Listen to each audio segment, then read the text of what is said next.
Magandang gabi mga kababayan. Ako si #WalkWithLove, ang inyong gabay sa mundo ng katotohanan, intriga at kontrobersiya. Ngayong gabi pag-uusapan natin ang isang pangalan na nagpapainit sa mga talakayan mula Divisoria hanggang Davao.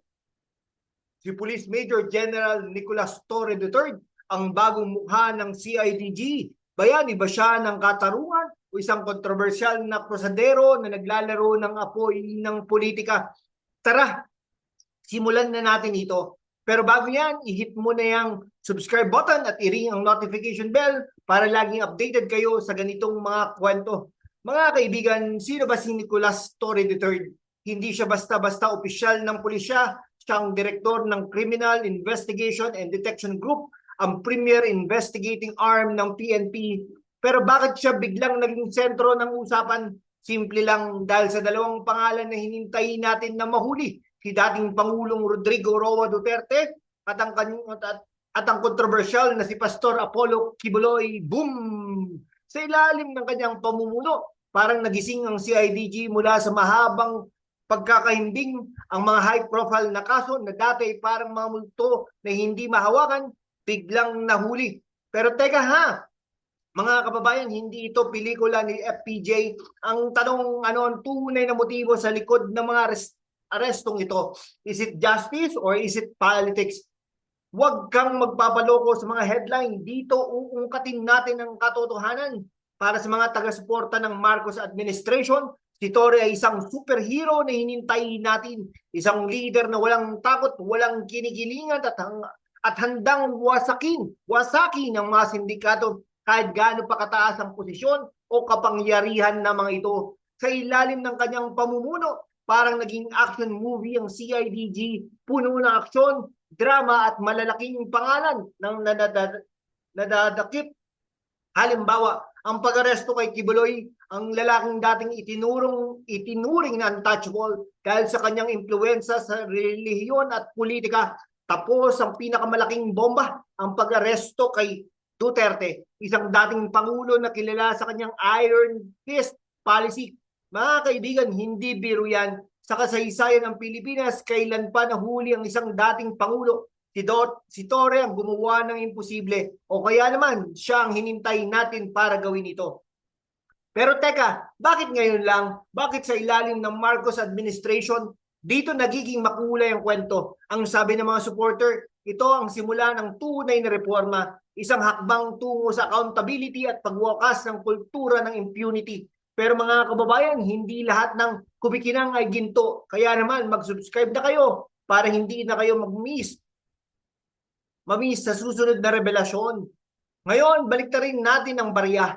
Kung para sa ilan si Torre ay bayani, para sa iba siya isang political pawn, isang tauhan ng isang malaking larong politikal.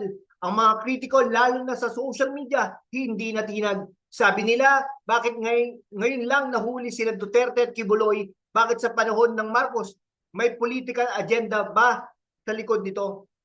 Tingnan natin ang timing. Si Duterte, isang malalaking kritiko sa kasalukuyang administrasyon. Si Kibuloy, isang dating kaalyado ng dating pamahalaan. Ang tanong, pinaparusahan ba sila dahil sa kanilang mga kasalanan o dahil sa kanilang posisyon sa politika? Ang mga kritiko, lalo na sa X, nagwawala. Sabi nila, selective justice daw ito, parang pinipili lang ang mahuhulihin batay sa political na interest. Ouch! At huwag natin kalimutan ang mga paratang ng human rights violations laban kay Torre mismo. May mga ulat na nagsasabing ang ilang operasyon ng CIDG sa ilalim niya ay masyadong agresibo, halos militaristic. Totoo kaya ito o gawa-gawa lang ng mga kalaban? Mga kaibigan, dito natin kailangan ng matalas na pag-iisip. Huwag kang magpapadala sa emosyon. Dito katotohanan ang batayan dito. Kung may isang lugar kung saan nagkakagulo ang opinyon tungkol kay Torre, ito ay social media, particular na sa X. Mga kababayan, ang X ay parang modernong plaza. Lahat ng opinyon naririnig. May mga post na nagsasabi, si Torre ang sheriff na hinintay natin para linisin ang bayan. Pero may iba rin na nagsasabi, siya raw ang attack dog ng administrasyon, ginagamit para supilin ang mga kalaban. Halimbawa, may isang post sa X na nagsabi, si Torre ang tunay na bayani, walang kinakatakutan kahit dating Pangulo pa. Pero sa kabilang banda, may isa pang post, Torre equals Marcos puppet, selective justice as its finest. Sino ang paniniwalaan natin? At teka, bakit ba ang daming trolls at bots sa X na lalong nagpapalala ng gulo? Mga kaibigan, dito rin makikita ang tunay na labanan, hindi sa korte, kundi sa mundo ng hashtag at retweets. Ngayon, tanungin natin ano ang legacy ni Nicolas Torre III. Ang mga aksyon niya ngayon, magpapabago ba ng sistema ng hustisya sa Pilipinas o magdadagdag lang ito ng gasolina sa apoy ng kontrobersiya? Mga kababayan, ang CIDG sa ilalim ni Torre ay nasa isang maselang posisyon, isang maling hakbang at masisira ang tiwala ng publiko. Pero kung magtagumpay sila, baka ito ang simula ng tunay na pagbabago. Ang hamon kay Torre, patunayan na ang kanyang krusada ay para sa katarungan, hindi para sa politika. Ang pag-aresto kina Duterte at Kibuloy ay simula pa lang. Ang tunay na laban ay kung paano mapapanatili ng CIDG ang integridad nito sa gitna ng matinding pressure. At teka mga kaibigan, hindi lang si Torre ang hinintayin natin, ang buong sistema ng hustisya ang kailangan nating bantayan. Mga kababayan, si Police Major General Nicolas Torre III, bayani o kontrobersyal na prosadero. Ikaw ang magpapasya, pero isang bagay ang sigurado, ang kanyang mga aksyon ay magpapabago sa landas ng ating bayan. Kaya naman, huwag kang tumigil sa pagtatanong, sa pagsasaliksik at sa paghuhukay ng katotohanan. Kung nagustuhan mo ang talakayang ito, i-hit ang like button, i-share sa mga kaibigan mo, at syempre, i-subscribe ang channel na ito.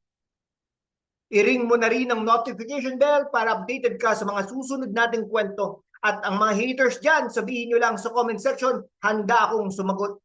Magkita-kita ulit tayo sa susunod na episode.